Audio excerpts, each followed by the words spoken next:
안녕하세요. 경제누렁입니다. 여러분, 우려했던 일이 결국 터지고 말았습니다.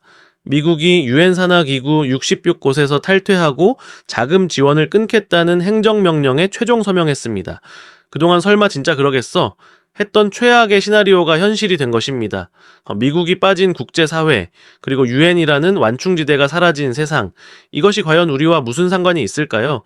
자, 단순히 뉴스에 나오는 먼 나라 이야기일까요? 절대 아닙니다. 당장 내일부터 여러분의 주식 계좌, 환율, 그리고 저녁 밥상 물가까지 뒤흔들 엄청난 사건이기 때문입니다. 도대체 왜 이런 일이 벌어졌고 앞으로 우리 지갑에 어떤 청구서가 날아올지 팩트를 중심으로 꼼꼼하게 짚어보겠습니다. 가장 먼저 궁금한 점은 미국의 의도입니다. 미국은 도대체 왜 잘 있던 국제기구들을 박차고 나갔을까요? 이유는 명확합니다. 바로 가성비 때문입니다. 미국은 그동안 유엔 전체 예산의 20% 이상을 홀로 감당해 왔습니다. 하지만 미국 입장에서 계산기를 두드려 보니 막대한 돈을 쓰면서도 돌아오는 이익은 너무나 적었습니다. 오히려 자신들의 돈으로 운영되는 기구들이 중국 눈치를 보거나 미국을 비난하니 더 이상 참을 수 없었던 것입니다. 결국 트럼프 행정부의 속마음은 더 이상 호구 노릇은 하지 않겠다는 선언입니다. 다 같이 모여서 회의하고 협력하는 방식은 이제 끝내고 힘센 미국이 각 나라를 1대 1로 상대해서 실리를 챙기겠다는 전략입니다. 중국이 국제기구에서 목소리를 높이는 꼴을 보느니 차라리 판 자체를 엎어버리겠다는 초강수를 둔 셈입니다. 자, 그렇다면 미국이 나간 국제사회는 어떻게 변할까요? 쉽게 비유하자면 신호등이 꺼진 8차선 교차로가 되었다라고 보시면 됩니다. 한번 상상해 보시죠. 꽉 막힌 도로에 갑자기 신호등이 다 꺼지고 교통정리를 하던 경찰도 철수해버린 상황입니다. 어떻게 될까요? 처음엔 눈치를 보겠지만 곧 힘센 덤프트럭들이 도로를 밀고 들어올 것입니다. 사고가 나든 말든 나만 가면 그만이기 때문입니다. 지금 국제 질서가 딱 이 모양이 되었습니다. WTO나 UN 같은 신호등이 꺼지니 자원이 많은 러시아나 중동은 기름 안 팔아 하며 배짱을 부릴 것이고 기술을 가진 미국과 중국은 내 편 안 들면 거래 끊는다며 으름장을 놓을 것입니다. 이 상황에서 가장 위험한 건 누구일까요? 바로 우리 대한민국 같은 나라들입니다. 우리는 덩치는 작지만 무역으로 먹고 사는 도로 위의 승용차 같은 존재입니다. 덤프트럭들 사이에서 요리조리 피해서 운전해야 하는데 이제 그 난이도가 끔찍할 정도로 높아진 것입니다. 구체적으로 우리에게 어떤 고지서가 날아오게 될까요? 크게 세 가지 문제가 닥칠 것으로 보입니다. 첫 번째는 물류비 폭탄입니다. 그동안 우리가 전 세계와 편하게 무역할 수 있었던 건 미 해군이 바닷길을 무료로 지켜줬기 때문입니다.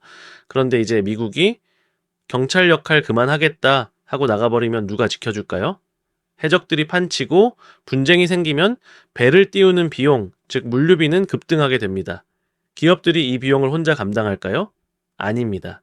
결국 우리가 사는 물건 값에 고스란히 포함될 수밖에 없습니다. 두 번째는 기술 표준의 분열입니다. 이 부분은 제조업 중심인 우리에게 치명적입니다. 지금까지는 전 세계가 하나의 규칙으로 돌아갔지만 앞으론 미국 규칙과 중국 규칙으로 나뉜다는 뜻입니다. 우리 기업들 입장에서는 정말 난감한 상황입니다.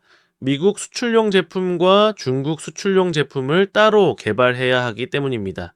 공장도 2개, 연구비도 2배, 막대한 중복 투자가 발생하니 기업 경쟁력은 떨어질 수밖에 없습니다. 세 번째는 환율과 외국인 투자 문제입니다.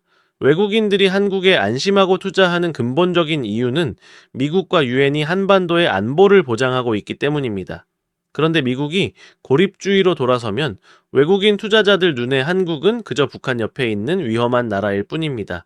당연히 투자금을 회수하려 들 것입니다. 환율이 1,500원, 1,600원까지 치솟을 수 있다는 이야기입니다. 환율이 오르면 수입 물가가 미친 듯이 뛴다는 사실 누구나 잘 아실 겁니다.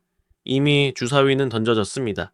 미국의 탈퇴는 되돌릴 수 없는 현실이 되었고 우리는 이 파도를 넘어야 합니다. 정부의 대응도 중요하지만 개인 차원에서도 살 길을 찾아야 할 시점입니다. 우선 허리띠를 졸라매야 합니다. 고물가와 고환율이 장기화되면 실질 소득이 줄어들기 때문입니다. 현금 흐름을 확보하고 불필요한 지출을 줄여 빚을 관리하는 것이 급선무입니다. 또한 자산을 지키는 전략이 필요합니다. 원화 가치가 구조적으로 하락할 가능성이 높다면 달러나 금 같은 안전자산을 포트폴리오에 담아두는 것이 내 구매력을 방어하는 방법이 될 것입니다. 투자는 어떻게 해야 할까요? 앞서 말씀드린 대로 개별 기업들은 생존 경쟁에 내몰릴 것입니다. 옥석 가리기가 정말 중요한데 사실 재무제표를 분석하고 국제 정세를 예측하는 건 전문가에게도 매우 어려운 일입니다. 이럴 때는 너무 고민하지 마시고 S&P500이나 나스닥100 같은 미국 지수 ETF에 투자하는 것이 훌륭한 대안이 됩니다. 어쨌든 미국이 자국 이익을 최우선으로 챙기겠다고 판을 짠 만큼 미국의 우량 기업들은 이 위기 속에서도 살아남을 가능성이 가장 높기 때문입니다. 복잡할 때는 대장을 따라가는 것이 지혜입니다. 미국의 유엔 기구 탈퇴, 어쩌면 지난 70년 동안 우리가 누려왔던 평화로운 무역의 시대가 끝났다는 신호탄일지도 모릅니다. 보호막 없는 들판에 혼자 선 기분이라 두려움이 앞서는 것도 사실입니다. 하지만 신호등이 꺼졌다고 운전을 포기할 수는 없습니다. 이럴 때일수록 정신을 바짝 차리고 방어 운전을 해야 합니다. 세상이 어떻게 변하는지 눈을 크게 뜨고 지켜봐야 내 가족과 자산을 지킬 수 있습니다. 저 경제 누렁이가 이 혼란스러운 시기에 여러분이 길을 잃지 않도록 앞으로도 돈이 되는 정보와 팩트를 들고 찾아오겠습니다. 오늘 이야기가 도움이 되었기를 바라겠습니다. 우리 함께 공부해서 이 위기 속에서 반드시 살아남아 봅시다. 시청해주셔서 감사합니다.